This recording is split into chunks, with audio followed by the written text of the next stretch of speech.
Buenas noticias de gran gozo. Y el Ministerio de Conociendo a Dios presentan de nuevo Células Dinámicas. Hemos aceptado el reto de producir luz en el mundo de hoy. Somos testigos convencidos que enamorarse de Dios es posible y que da paz, seguridad y amor a este mundo. Queremos que tú también te llenes del amor de Dios en tu espíritu a través de estos estudios. Ese es nuestro cometido, nuestro privilegio, nuestro ministerio. Pero ¿cómo vas a llenarte de ese amor? ¿Cómo te vas a dar cuenta que es un Dios lleno de amor incondicional, sanidad y poder? Acércate a Él, convive con Él, estúdialo, ponlo a prueba. Bienvenido. Este mensaje te brinda esa oportunidad. Y ahora, démosle la bienvenida a Domingo Hernández y Héctor Vidales, nuestros anfitriones. De nuevo estamos con ustedes en estas células dinámicas, en la segunda parte, en la parte de las células dinámicas con el Evangelio de Juan. Domingo, bienvenido de nuevo al programa. Bueno, yo te digo bienvenido a ti también, porque estamos aquí, como dice Pablo, con el mismo sentir, por la misma regla. Amén. Así es que como ustedes nos ven aquí, nosotros ya tenemos un tiempo platicando, comentando. Hay veces que en el mismo día hacemos un recuento de lo que vamos a ver, pero hay veces que este recuento es algo que ya hemos hecho por años, ¿verdad? Y que estamos tratando de ponerlo en un sentido, que estemos escrito algunos libros y poderlo dárselo a conocer de la mejor forma. Por eso son las células dinámicas. Tratar de enseñar cuál es el sentido del Evangelio, cuál es la posición que tiene Cristo como nuestro Redentor, siendo Dios que se hizo hombre, ¿verdad, amigo? Sí, como leímos y estudiamos ya el capítulo 1, Sí es. que el verbo Era Dios. el verbo estaba con Dios y era Dios. Y aquel verbo se hizo carne y moró entre nosotros y vimos su gloria como la de un unigénito Hijo del Padre, lleno de gracia y de verdad. Para que nosotros pudiéramos vivir de gracia sobre gracia. Estuvimos estudiando eso en el capítulo 1.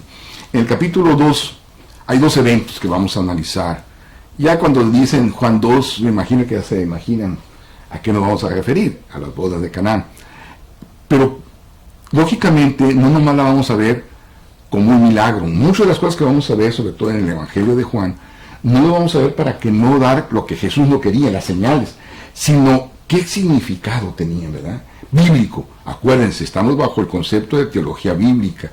No es que nos imaginamos, ni qué se imaginaron otros o qué opinaron otros, sino qué es lo que dice la Biblia. ¿Cuál es, como dijo el pastor hace rato, el pastor Domingo, platicando hace rato con él, el contexto de contextos, ¿verdad? Si nosotros pudiéramos hacer eso y todos ustedes lo hicieran, qué interesante fuera. Así es que vamos a analizarlo bajo el principio de teología bíblica. Y teología bíblica es empezar en la Biblia y terminar en la Biblia. ¿Qué es lo que más te ha gustado de enfatizar sobre ese milagro de Canaán? Bueno, a mí en todo lo que allí pasó hubo un diálogo. Sí, eso. Y el diálogo estuvo empezado por María, la madre de Jesús. Ella fue la que lo empezó. Y ahí, pues, cuando leamos el versículo, pues vamos a hacer comentarios. Sí. Pero ese diálogo encierra unas verdades preciosas. El que, al decir que pusieran agua en las vasijas aquellas, que cabían 3 cántaros en cada uno, dice, ¿no? Eso a lo mejor tiene un significado. Tiene significancia por la gloria, porque se vio la gloria de Dios, y lo dice el capítulo al final, ¿no? La gloria de Dios. Pero hay más que eso. Sí. Porque el Señor está mencionando otras cosas que después vamos a ver que realmente es el centro del capítulo, porque siempre en el capítulo 1 el centro está que Moisés trajo la ley, pero Jesús hizo la gracia y la verdad. Así que eso ese es el corazón de la cosa. ¿Verdad? Que se acercó siendo Dios, ¿verdad? Y se hizo hombre, para que no quedara la duda. Pero ahora Jesús está enseñando a sus discípulos. Es una instrucción. Y se me hace tan hermoso porque es lo que estamos tratando de hacer con las células dinámicas. Dar instrucción, pero dar instrucción con base, fíjate qué interesante, para mostrar qué es realmente el meollo de que Él haya venido.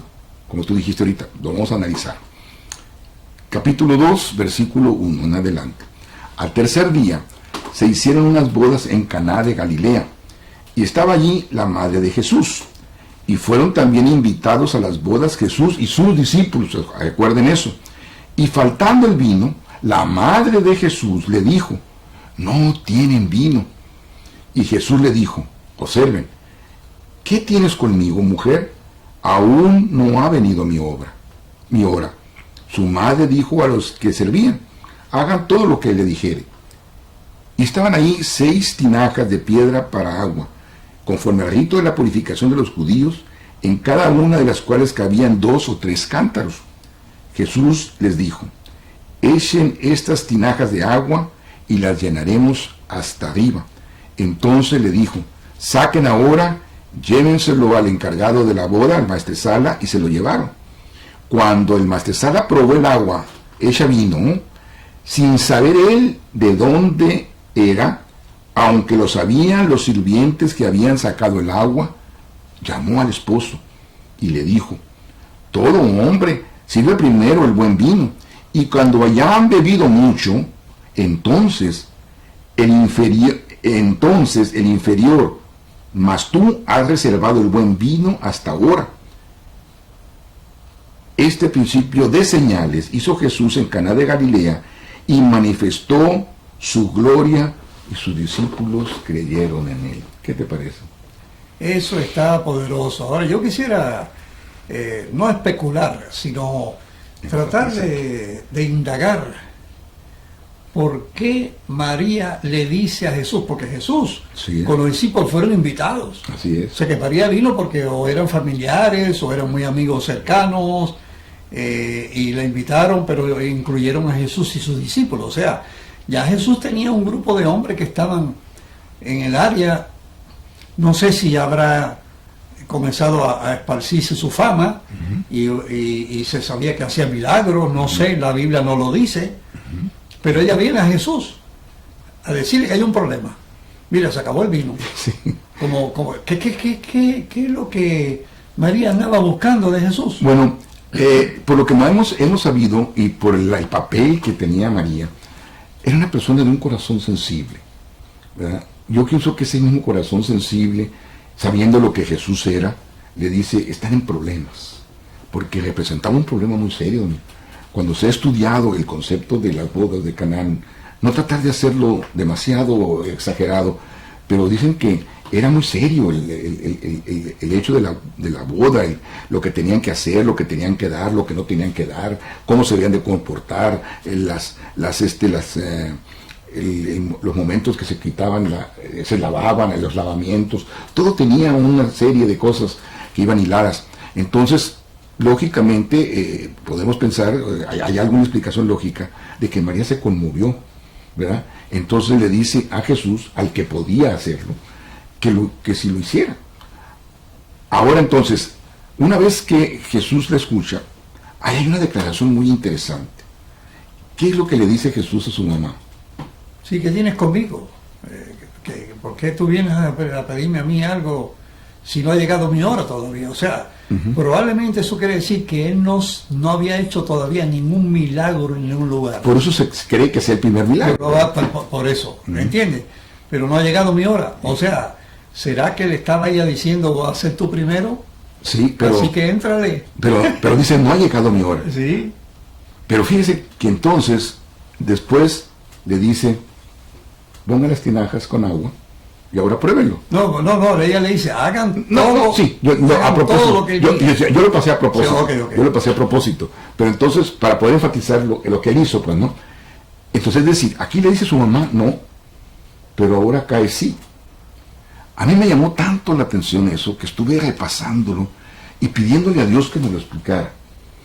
Y ese para mí ha sido un testimonio muy interesante, porque en algo cambió también mi vida y mi manera de entender a lo que es Jesús. ¿Sabes qué? Jesús es el Mesías. Jesús es el ungido. Jesús es aquel que vino para traernos gracia, para que nosotros pudiéramos estar gracia sobre gracia, y es lo que viene enseñando Juan. Y aquí nos muestra eso. Es decir, él, como verdad, le dice a María, no puedo.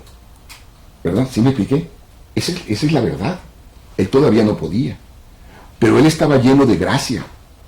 Entonces, para que nosotros, los que estaban, sus amigos, los que estaban ahí, y para que los discípulos pudieran aprender lo que significaba gracia sobre gracia, que hemos estado enfatizando con el capítulo 1. Entonces él hace lo que nosotros dejamos plasmado en ese libro de la soberanía, y que algunos lo criticaron, por algunos nos dieron por ahí algunas cosas buenas, que les gustó mucho la parte en lo que nosotros expresamos, es que él no podía dejar de hacerlo. Por eso es que fue a la cruz. Y por eso es lo que vamos a ver en la segunda parte del capítulo 2. Él no podía dejar de hacerlo. Y dice Hebreos, ¿te acuerdas Hebreos capítulo 12? Que con el gozo puesto delante de él fue a la muerte, y muerte de cruz. Hay algo muy importante allí. ¿Saben una cosa? Él iba a hacer una señal, pero estaba muy claro dejar un residuo que después ahorita vamos a ver más adelante de lo que él era. Él era, ¿verdad? Sí, cierto.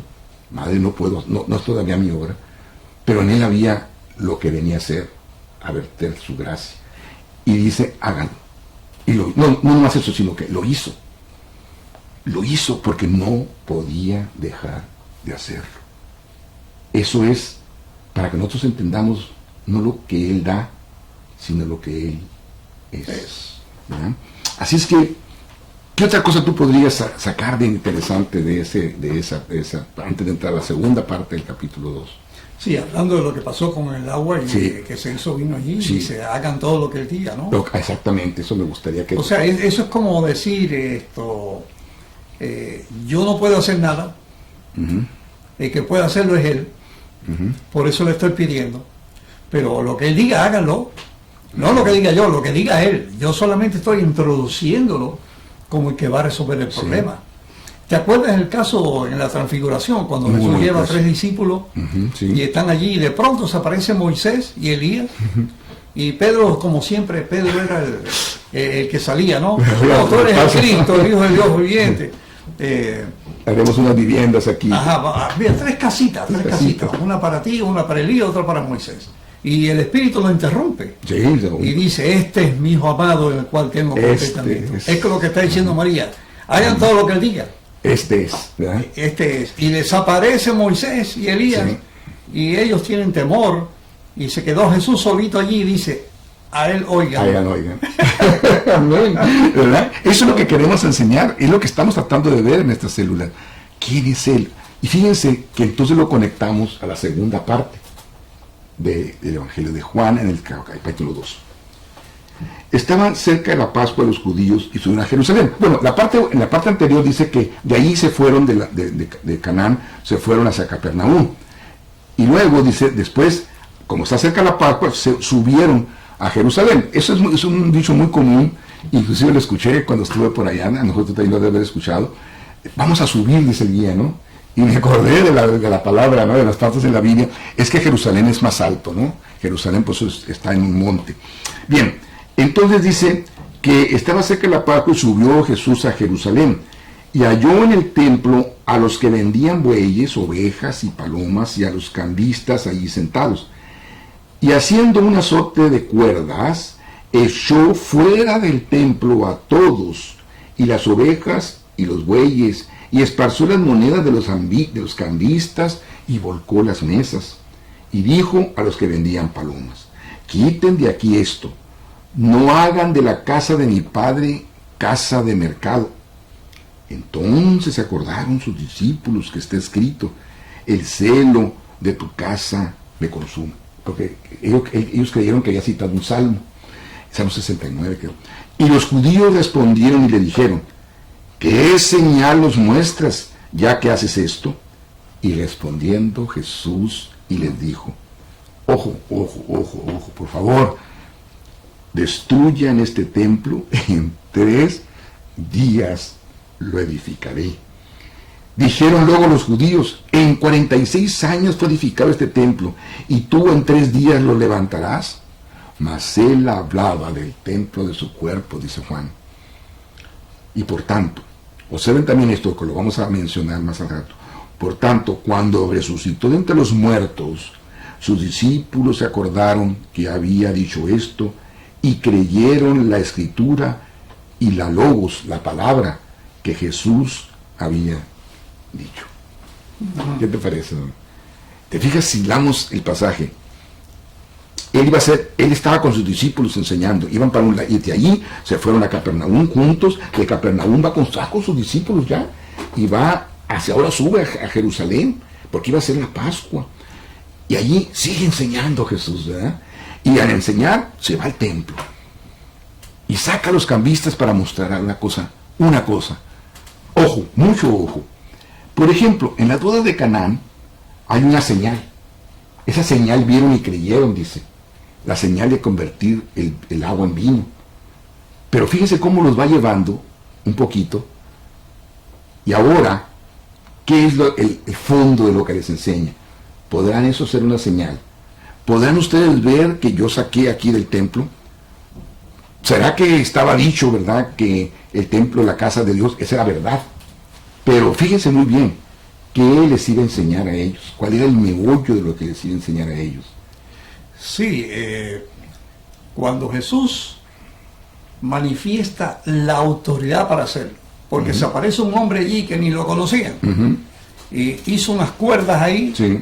La Biblia no dice que le pegó a nadie en la cara ni en el cuerpo. Él tal vez hizo un ruido allí, taca, taca, taca, y entonces eso llamó la atención, y ahí comenzó a desequilibrar todo el ambiente. Las mesas las viró, todo se regó, las palomas también salieron corriendo, y vienen entonces y le dicen: ¿con qué señal tú haces? ¿Qué autoridad en esa señal tú tienes para hacer esto? ¿Quién tú eres? En otras palabras. Y entonces Jesús no le dijo: mira, no contesta con una señal. Jesús no dijo: bueno, mira, el Salmo lo dice que el celo me comió, porque está escrito que yo iba a tener mucho celo. No dice eso. Aunque la Biblia lo dice aquí que eso fue lo que se cumplió. Pero él no reclama que él tenía que ver con ese cumplimiento. Él dice: yo le voy a dar una señal a esta gente que... le voy a dar una verdad. Una verdad, pero para que la puedan ver tiene que ser cuando yo resucite. Sí, pero fíjate la característica tan importante. Pero destruyen esto y yo lo voy a construir en 3 días. Entonces, no eran importantes las cosas ni las señales, sino aquí estaba enseñándoles la gran verdad del Evangelio. Él era la verdad y la vida. O sea, ahí estaba enseñando lo que Él era. Porque si Él es el templo, entonces lo es todo. El verdadero templo. Por eso Juan se atreve a comentar y decir: es lo que estaba diciendo, ¿verdad? Que el templo iba a ser su cuerpo. No podemos llegar, no especulando, sino mirando teológicamente el concepto que podemos sacarle a esto, que Jesús llegó a desequilibrar todo lo que el antiguo pacto representaba en aquellos sacrificios de las palomas, de todo lo que se vendía allí, para poder llevarlo al templo, para que allí una vez más se hicieron los sacrificios y todo. Jesús dijo: se acabó esto. No es de especulación, porque aunque dice eso, pero dice destrúyalo, entonces verá que había una especie de contradicción. Claro. Pero tú tienes toda la razón, Domingo. Destrúyalo y yo lo voy a construir en 3 días. No estaba en lo otro, no estaba en el exterior, estaba en él. Él mismo estaba diciendo: esto se acabó ya. Acabó. Exactamente. O se iba a acabar, ¿no? No, sí, tenía su cumplimiento, porque apenas estaba iniciando, más cosas y más grandes esperan, ¿verdad? Sí, pero estaba anunciando, pero fíjate cómo los iba modificando su manera de entender señales, cosas, verdades, pero la mejor verdad es lo que Él era. Él era el templo ahora. Ahora se anunciaba Él como el templo. Entonces dice: y eso cuando resucitó, entonces creyeron y lo entendieron. Fíjate, qué interesante. Ya no entendía, ya no era por las obras, ya no era por las señales, sino por lo que Él era. Y yo creo que esos que creyeron no fueron aquellos que vinieron con la mentira, porque ya lo vamos a estudiar adelante cuando se vuelva a repetir el asunto. Sí. Que dice: no, Él dijo que iba a destruir el templo este. como diciendo el templo físico aquí. Sí, sí, los otros autores, los otros evangelios sinópticos lo mencionan posterior al evento. Juan lo menciona como si fuera en vivo, ¿verdad? Y los otros lo mencionan el hijo, ¿verdad? Exactamente. Oye, brother. Pero está claro pero ahí entonces aseguran que realmente cómo Dios se manifestó para poder hacer y decir. Y esta lo señal que no fue él era. esta señal no era como la del vino, ¿verdad? Que creyeron porque vieron la señal. Aquí Sí. tenían que esperar Sí. 3 años. 3 años. Porque esa Pascua fue la primera, Sí. que de las 3 que hubo en el proceso de llegar al final en su vida. La Pero última ¿cuál era vez. el negocio de lo que iban a entender y creer? Que él era el templo. Entre esas podían entender, vamos a desdoblar. Poco a poco Juan lo que trata de hacer ver es lo que él era. Y por eso tiene que empezar que él era el Salvador, que él era el Redentor, que él era Dios. ¿Te fijan? Para poder demostrar quién era. Por eso les pregunta, ¿y quién dicen ustedes que soy yo? ¿Verdad? Esto lo vamos a ver mucho más adelante. Pero qué bueno que hemos visto y qué bueno que nos han acompañado. Esto, ¿verdad? Que es una experiencia, don. Es preciosa, porque ahí está, y es una historia que escribe Juan, ¿verdad? Porque tiene su historia, y está Sí. narrando 2 casos diferentes, uno en una boda y otro allí en el área del templo. Son dos cosas diferentes, pero es historia eso. Y dentro de esa historia hay misterios que cuando uno lo lee, tal vez como año bíblico que uno Sí. lee, por leerlo, Sí. pero si no se detiene como estamos haciendo en las células, para tratar de sacarle el centro, el meollo, el sabor que tiene cada cosa, como aquí el templo, allá fue el poder en la señal, ¿verdad? Sí, Y también que María dijo, hagan todo lo que él diga. exactamente. Y ahí nosotros, Porque pues, él era. oye, eso está poderoso, hermano. No, Eso es que bueno, porque yo también te iba a decir eso, que les dieras a nuestra audiencia, a los que están estudiando con estas células, qué poder había y qué es lo que vamos a ver en cuanto, qué tan importante es lo que él es. Bueno, y también eso está mostrando que era el Mesías. Por eso exactamente. Porque Eso es. otro no podía hacer lo que él hizo. No, otro por no eso podía. estamos desdoblando esto, porque la célula de eso se trata, de poder que vean que él es el Mesías. Pero tú y yo hemos platicado y hace rato tú decías, yo me acongojo y me pongo triste, yo también. Y decías, me pongo triste ¿por qué no pueden entender una verdad tan válida, pero tan importante? De poder conservar la enseñanza de lo que él es.